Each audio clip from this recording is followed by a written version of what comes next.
மகா கைலாசத்தை பற்றிய பரம சத்தியங்களை உள்ளது உள்ளபடி அப்படியே உரைக்கின்றோம். உள்ளது உள்ளபடியே அந்த சத்தியங்களை சொல்லுகின்றோம். கடந்த சில நாட்களாக ஊடகங்கள் மத்தியிலும், சமூக ஊடகங்கள் மத்தியிலும், பொதுமக்கள் மத்தியிலும் பல்வேறு செய்திகளை பார்த்து பக்தர்கள் மத்தியிலும் எழுந்திருக்கும் பல்வேறு கேள்விகள், சந்தேகங்கள், ஏறத்தாழ ஒரு 1000த்திற்கும் மேற்பட்ட காணொளிகள் மூலமாக வெளியிடப்பட்டிருக்கின்றன பல மொழிகளில். இப்போ இந்த கேள்விகளுக்குள்ள போகலாம். சென்டிமெண்ட் அனலைசிஸ், அப்புறம் இம்பார்ட்டன்ட் இஷ்யூஸ், தலையாயது இந்த எல்லா ஊடகங்களையும், சமூக ஊடகங்களையும் தலையாயதாக வருவது, இந்த எல்லாவற்றையும் எப்படி ஹேண்டில் பண்றீங்க? எல்லாவற்றையும் இவ்வளவு விமர்சனம், கேள்விகள், வதந்திகள் அல்லது தாக்குதல்கள் அல்லது கான்ட்ரவர்சிஸ், கன்ஃபியூஷன்ஸ், காம்ப்ளிகேஷன்ஸ், காம்ப்ளெக்ஸ், இதை எப்படி ஹேண்டில் பண்றீங்க? இதுக்கு மேல பல இஷ்யூஸ் கேட்டிருக்காங்க. இதை எப்படி ஹேண்டில் பண்றீங்க? அதுக்கப்புறம் பொலிவிய விவகாரம், அதுக்கப்புறம் ராஜபாளையம் விவகாரம், இது மாதிரி பல விவகாரங்களை கேட்டிருக்கீங்க. இந்த ஒவ்வொன்றா ரெஸ்பாண்ட் பண்ணிடுறேன். முதல் விஷயம், இது எல்லாத்தையும் எப்படி ஹேண்டில் பண்றீங்கன்னு கேட்குறீங்க. ஆழ்ந்து புரிந்து கொள்ளுங்கள். தீதும் நன்றும் பிறர் தர வாரா. நம்முடைய பவர்ஃபுல் ரெஸ்பான்சிவ் மெக்கானிசம் தான் நம்ம வாழ்க்கையை தீர்மானிக்கும். ஐயா, வாழ்க்கையில நீங்க எந்த நிலையில இருந்தீங்கன்னாலும், அன்றாடம் காய்ச்சின்னு சொல்றோம் இல்லையா, உழைத்து தினந்தோறும் தினக்கூலியாக உழைத்து அந்த வருமானத்தில் வாழுகின்ற அந்த நிலையில் நீங்கள் இருந்தாலும், இல்ல பலாயிரம் பேருக்கு வருமானத்தை உருவாக்குகின்ற, வேலை வாய்ப்பு அளிக்கின்ற முதலாளியாக இருந்தாலும், அல்லது தினந்தோறும் பிக்ஷை எடுத்து அதில் வருகின்ற உணவை வைத்து வாழுகின்ற ஆண்டியாக இருந்தாலும், அல்லது பல பேருக்கு தானம் கொடுத்து வாழுகின்ற அரசனாக இருந்தாலும், வாழ்க்கையில் பல்வேறு விதமான சூழ்நிலைகள் வந்து கொண்டேதான் இருக்கும். நம்முடைய ரெஸ்பான்ஸ் மெக்கானிசம் தான் வெற்றி, தோல்வி எல்லாவற்றையுமே தீர்மானிக்குது. அதாவது வெளியிலிருந்து வருகின்ற எல்லாவற்றுக்கும் நாம எப்படி ரெஸ்பாண்ட் பண்றோம்? வெளியிலிருந்து வருகின்ற எதையும் நாம் தீர்மானிக்க முடியாது. ஆனா அதுக்கு நாம எப்படி ரெஸ்பாண்ட் பண்றோம்னா, ரெஸ்பான்ஸ் மெக்கானிசம், எதிர்வினை ஆற்றுகின்ற இந்த மெக்கானிசம் நம்ம கண்ட்ரோல்ல தான் இருக்கு. பரமசிவ பரம்பொருளின் பேரருளாலே என்னுடைய குருமார்கள்,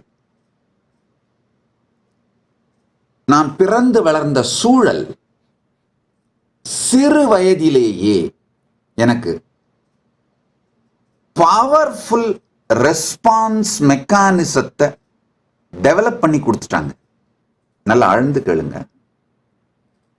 பிறந்து வளர்ந்த சூழல், என்னுடைய குருமார்கள், என்னுடைய குடும்பத்தின் சூழல், என்னுடைய முன்னோர்கள் மற்றும் என்னுடைய குருமார்கள், இவங்க எல்லாம் ஒரு பவர்ஃபுல்லான ரெஸ்பான்ஸ் மெக்கானிசத்தை சின்ன வயசுலயே எனக்கு பில்ட் பண்ணி வச்சுட்டாங்க. ஆழ்ந்து புரிந்து கொள்ளுங்கள். திரும்ப சொல்றேன், இது என்னுடைய பெருமை அல்ல. சின்ன வயசுலேயே எனக்கு இந்த ரெஸ்பான்ஸ் மெக்கானிசத்தை என்னுடைய குருமார்கள் உருவாக்கி வைத்து விட்டார்கள். நாம் ஆர்க்குங்குடியல்லோம் நமனையஞ்சோம் நரகத்தில் இடர்படும் நடலையில்லோம் ஏமாப்போம் விணியறியோம் வணிவோமல்லோம் இன்பமே என்னாலும் துன்பமில்லை தாம் ஆர்க்கும் குடியல்லா தன்மையான சங்கரணர் சங்கவென் குழையோர் காதில் கோமார்க்கே நாம் என்றும் மீளா ஆளாய் கொய்மலர் சேவடியினையே குறுகினோமே. அப்பர் பெருமானுடைய திருவாக்கு. கருவழி பரம்பரையாலே அப்பர் பெருமானுடைய குலத்தில் பிறந்ததனால், அவருடைய ஞானத்தை உயிரோடு வைத்திருந்த குடும்பத்தில் பிறந்ததனால், என்னுடைய முன்னோர்கள் பவர்ஃபுல்லான ரெஸ்பான்ஸ் மெக்கானிசத்தை சின்ன வயசுல எனக்கு பில்ட் பண்ணி கொடுத்துட்டாங்க. நாம் ஆர்க்குங்குடியல்லோம், நமனை அஞ்சோம், நரகத்தில் இடர்படோம், நடலையில்லோம், ஏமாப்போம், விணியறியோம், வணிவோமல்லோம், இன்பமே எந்நாளும் துன்பமில்லை. இந்த ஒவ்வொரு வார்த்தையுமே பரமசிவ பரம்பொருளின் பேரருளால் என் குருமார்கள் எனக்குள் அனுபூதியாக விதைத்து விட்டார்கள். 3 வயசுல பால சந்நியாசம் கொடுத்தாங்க. 5 வயசுல பொது மேடையில உட்கார வச்சாங்க. அன்றிலிருந்து இன்று வரை அவர்கள் உருவாக்கி கொடுத்த பவர்ஃபுல் ரெஸ்பான்ஸ் மெக்கானிசம் என்றென்றும் என்னை காத்து கொண்டிருக்கின்றது. Conscious sovereignty.